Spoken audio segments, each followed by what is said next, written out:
ஹே everyone, good morning. Today Sunday vlog தான் பார்க்க போகிறோம். இது வந்து ஈஸியாக காலையிலேயே டிஃபன் பண்ணி முடிச்சாச்சு. எல்லார் வீட்லேயும் காலையில் மார்னிங் சண்டே ஈஸியான டிஃபனாக தான் இருக்கும். எல்லா வேலையும் வீக்லி பெண்டிங் வச்சுருக்கிற எல்லா வேலையும் இன்றைக்கி தான் முடிக்கணும்னு தோணும். அதனால ஈஸியாக ஏதாவது ரெசிபிஸ் பண்ணி முடிச்சிடலாம் அப்படின்னு யோசிப்போம் சண்டே ஆனால். அதனால் அதே மாதிரி தான் எங்கள் வீட்டில் எப்போவுமே சிக்கன் எடுத்தால் இது தான் மேக்ஸிமம் பண்ணுறது. இது வந்து ஒரு ஈஸியான ரெசிபி. யார் வேணாலும் பண்ணலாம். பேச்சுலர்ஸ்லேருந்து யார் வேணாலும் ட்ரை பண்ணலாம். ஒரு டிஃப்ரெண்ட்டான டேஸ்ட்டில் இருக்கும். இது எனக்கு எங்கள் மாமியார் இதே மாதிரி தான் பண்ணுவாங்க. அதனால என் ஹஸ்பண்டுக்கு இந்த மாதிரி பண்ணால் தான் ரொம்ப பிடிக்கும். சிக்கன் கிரேவியோ குழம்போ வச்சா அவங்களுக்கு அது பிடிக்கவே செய்யாது.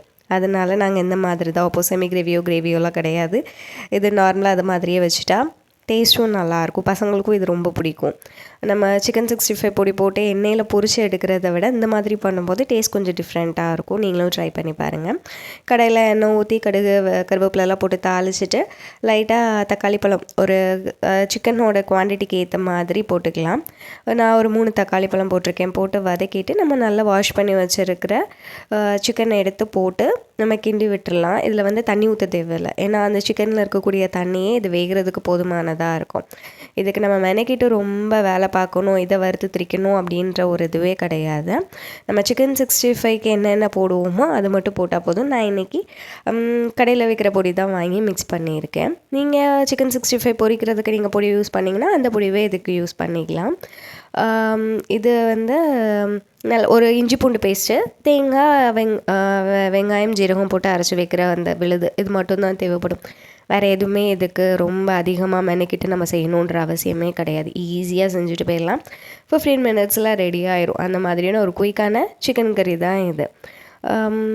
இது நல்லா தண்ணி விட்டு இதாகும். அப்பப்போ கொஞ்சம் மூடியை திறந்து பார்த்துக்கணும், இல்லைனா அடி பிடிச்சிடக்கூடாது. அதை மட்டும் நம்ம கரெக்டாக பார்த்து செஞ்சாலே போதும். அது நல்லா ஓரளவுக்கு வெந்து வரும்போது இஞ்சி பூண்டு பேஸ்ட்டும் உப்பு சேர்த்துட்டு நல்லா வேக வச்சுக்கலாம். சிக்கன் 65 பொடி போட்டு அதையும் போட்டு நல்லா கிண்டி எடுத்துட்டோம் அப்படின்னா அது ஒரு கன்சிஸ்டன்சி நல்லாயிருக்கும். பார்க்கவே அந்த ரெட்டிஷாக பார்க்க நல்லாயிருக்கும். அது ரெடி பண்ணதுக்கப்புறமே நல்லா இதை போட்டு கிண்டி எடுத்து வச்சுட்டு கொஞ்சோண்டு ஒரு மிக்ஸி ஜாரில் வந்து ஒரு அரை மூடி தேங்காய், ஒரு கொஞ்சோண்டு சின்ன வெங்காயம், அதுக்கப்புறம் கொஞ்சோண்டு ஜீரகம், ஒரு அரை ஸ்பூன் ஜீரகம் போட்டு நல்லா அரைச்சி எடுத்து ஊற்றிக்கலாம். வேணாம் அந்த இதில் லைட்டாக தண்ணி மட்டும் ஊற்றிக்கலாம். ரொம்ப தண்ணியாக ஊற்றுனா அது வந்து ஒரு கிரேவி மாதிரி ஆயிரும். அந்த மாதிரி இல்லாமல் இருக்கணும். இந்த மாதிரி கொஞ்சம் கட்டியாக இருக்கிற மாதிரி சாப்பிடும்போது இன்னும் கொஞ்சம் டேஸ்ட்டு நல்லா இருக்கிற மாதிரி இருக்கும். நல்லா சாதத்துக்கு ரசம் வச்சு இதை வச்சு சாப்பிட்டா செம்ம சூப்பராக இருக்கும். நீங்களும் ஒரு நாள் ட்ரை பண்ணி பாருங்கள். அந்த எல்லாம் முடிச்சுட்டு அந்த ஸ்மெல்லே செம்மையாக இருக்கும் செய்யும்போது. லாஸ்ட்டாக இறக்கும் போது கொத்தமல்லி தழை தூவி இறக்கணுன்னா செம்ம சூப்பராக இருக்கும்.